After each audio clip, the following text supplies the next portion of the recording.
We have a lot to talk about regarding the Philadelphia Eagles. We're going to be talking about Jason Kelce, his retirement, which was really hard to listen to.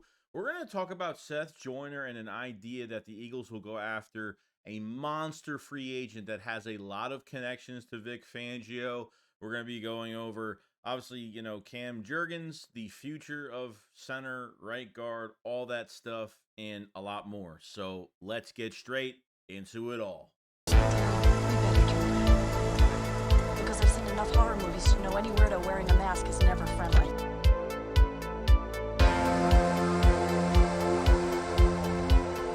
Yo, what is going on, guys? I hope everyone's having a fantastic day. We have a lot to talk about regarding the Eagles, and I think the first thing we need to talk about is, because we're in the free agency month right now, a lot is going on. I mean, we don't even know of what the Eagles are doing in free agency as of right now. It's a big question mark. Very little rumors are coming out. But Seth Joyner had some interesting comments about what the Eagles should do.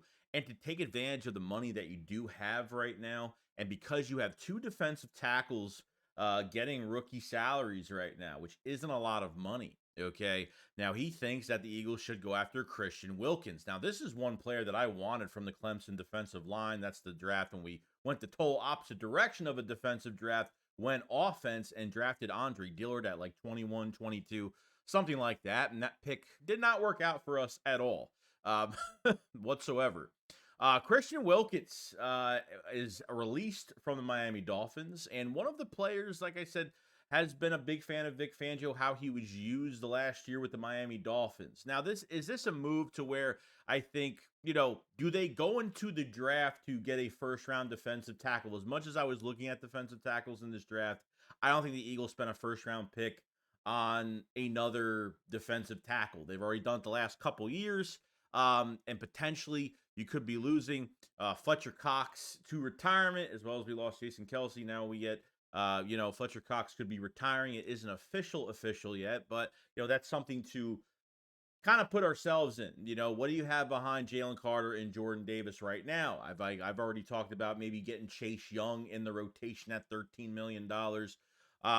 You have Imaro Ojomo that did good at the end of the year. And I think Milton Williams is highly underutilized, and I think is really like I think he needs to be unleashed a lot more and get more snaps in the rotation, which we had a lot of issues with rotation last year, especially at the end of the season last year. So something to look at. I think this is something that the Eagles could, at the end of the day, like Seth Joyner is pretty much saying, hey, you have the extra money. You're not going to have the extra money like this for another while. Okay. Since you have money right now, put a big time free agent into a specific spot. This way, while you have two, young players in Jordan Davis and Jalen Carter, and they're still on very cheap contracts, go out and get a guy like this. Okay. Really, since, I know Jalen Carter is going to turn into a monster, Jordan Davis really needs to step up this year and be in shape and be used the right way. I think that's a part of it too. I think a lot of these defensive linemen did hit a wall. Vic Fangio has more control over this defensive roster. And the front office really respects him in a lot of ways. So I'm figuring he's going to go get his guys. Could Christian Wilkins be one of those guys for this team? So I think this was totally interesting from Seth Joyner. I think this is something that you could take advantage of with the money that you have. The Eagles had no cap. I would stay away from this, but not saying I want this. I think they need a couple edge rushers before anything. And they need to sign the HaasonReddick to an extension like sooner or later here. We've been kind of waiting on that. But this would be another move that would be interesting, going down the line. So we'll see what happens with that.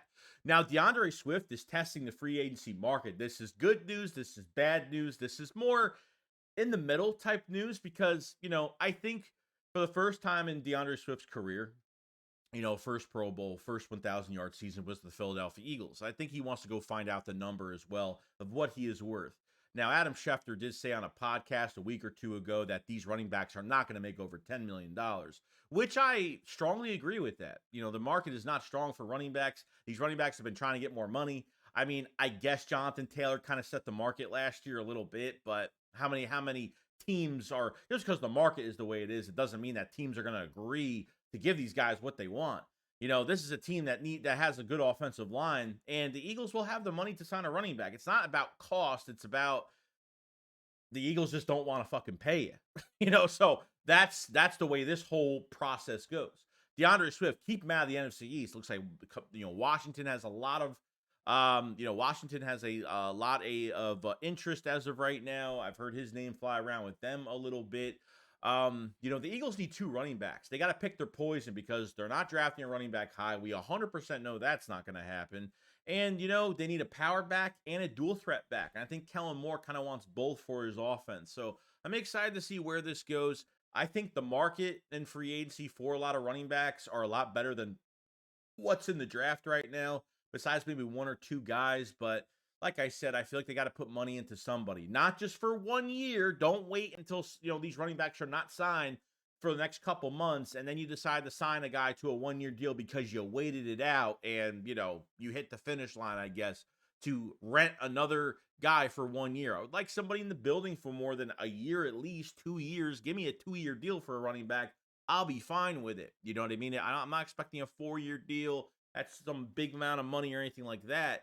But, they got to make up their mind on it. So Swift out of Philadelphia is a possibility if he's testing the market. But I think a lot of these running backs want to test out what they're, this is an opportunity for Swift to get more money and kind of use what he did last year. You know what I mean? So just hit over 1,000 yards the second to last week of the season. Should have done a lot more. Should have been the passing game. And I know Kellen Moore would do a fantastic job with DeAndre Swift. I think DeAndre Swift is the number 1 free agent, really in the market right now. Saquon Barkley would probably be number 2 on the list. So we'll see what happens down the road. Now, Jason Kelce did retire. This was the most heartbreaking. I'm happy for him, but I think a lot of Eagle fans are just trying not to be like. It's hard for me to not concentrate on other things because it was just a really sad day. I watched this whole 40-minute press conference. It was just amazing. It was, talked about his whole entire career and 13 years of that. It was really tough. It was really tough. I was emotional feeling it towards him, man. And it's just, I get it, but going through the press conference and what's going on, there was one thing he said that was really important, that he said towards, the roster and towards this city of Philadelphia. He said, some people struggle to play in this city. They can't handle the booze, the media, or to our fans. I consider it a blessing to play in the most passionate sports town in America. If you're not performing, they will let you know. But as long as you show effort, they will love you. They're not going to accept any excuses and soft-ass nonsense. See, homegrown talent that's drafted in Philadelphia, you don't see Fletcher Cox complain about that. Kelce, Lane Johnson, Brandon Graham, none of these guys. You know what I mean? When you trade for guys and guys aren't used to, being more demanded from the fan base, it really affects them. I'm not going to say names. I'm just, I don't have to say names, do I? I mean, you guys could probably guess, I'm pointing the wrong way, but you know what I mean? Yeah. You know what I mean?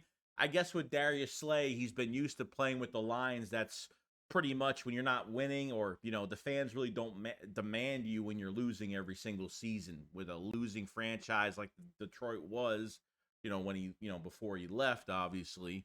And yeah, that's all I gotta say about that. I think you know how I feel about the whole situation and how certain players are acting on this team, and it's ridiculous. But let's cut that out because that's not important. Yeah, so I mean, this is interesting now. So now, are the Eagles going to keep Cam at guard, or are they going to move him to center? Okay, and do they go out and get a guy like Nick Gates from Washington that was just released? Do they get a plug-in guy? My opinion right now is that they keep Juergens. Well, they put Juergens at center. I think that's what Stout wants. I think that's what Jason Kelce has at least trained with him and worked with him to get to this point. I think they go out and get a plug-in type guard. Not the most high-priced guard out there. I think they get a guy that Stoutland could put in the right direction. Not saying a project, but saying a mid-tier type contract. Nothing as the highest paid guard in the league or anything crazy like that. I don't think they're into paying somebody like that. But you want to make sure your offensive line is set. Howie Roseman was preparing himself for this moment, okay? And I know that Howie Roseman knew about this probably 2 weeks ago. Who knows? He probably knew about this a month ago. Who knows when Kelce actually made the announcement within his own mind and kind of kept it to himself for a while. So I'm excited to see what they do here because I think Cam is strictly moving to that center spot. I think Tyler Steen is way too raw right now. You have no depth at offensive line besides Tyler Steen. Jack Driscoll is a free agent. Sua Opeta is a free agent. You have no backup left tackle, left guard, backup center. You got nobody. So I'm expecting some little signings between the offensive line. I expect them to draft one guy in the draft. Somebody's going to be drafted within those first 3 picks, most likely, between the first round and the 2 second-round picks. So, this is going to be a wait and see approach. I'm not really guessing if they're going to keep Jurgens at guard. I feel like they are going to put him at center. The question is, do they want to pay somebody high tier? Does this change the draft board where they draft a good, a starting guard between the first 2 rounds? Or, plug in, I mean, there's only so many combinations you could do. They have to get this right. They can't waste the season away by having a big weakness at that position. You got to think about it. I mean, Lane Johnson's going to retire in a couple years. So they need to draft a guy or get somebody high up that's either a pure guard or somebody that plays multiple positions, or they get out. I know there's some guards available right now that are nice placement pieces for a couple years that I think Stout would work really well. And the main guy we're talking about here is Jeff Stoutland, the best offensive line coach in the league that knows how to use offensive linemen, that knows how to get the best out of their guys, who to pick. So maybe there is a guy out there that he does like that he will get the Eagles to bring in on a 1-year deal signing, a 2-year, something like that. I would really like something long-term with somebody, but if they want to go all out and because they have extra money and say, hey, let's go sign a big free agent guard or somebody, that will command a lot of money, let's go do that. So there's a lot of different things that they could do regarding the guard position as of right now, whether it's center or guard. I feel like it will be more right guard than center because Jurgens will go to that spot. That's why he was brought in from the beginning. I know Dickerson was as well, but, things do change. But I think this is the promising one. Besides Jurgens and some of his, injuries, he's got to stay, he's got to stay relatively healthy. So, other than that, that's pretty much it. Let me know what you guys think about Christian Wilkins coming to the Philadelphia Eagles. If Seth Joiner makes sense of what he said. Fletcher Cox obviously retiring most likely. Swift is testing the free agent market, and obviously, because of the Kelce retirement. What did you think of it? Did you watch the whole thing and really were you a mess after that? I should probably ask. And Cam Jurgens. And what is the bigger hole that they're going to fill? Pause. You guys enjoy the rest of your day, and I will see you guys on the next one. Shakes what up, false side. Peace out, guys. Peace.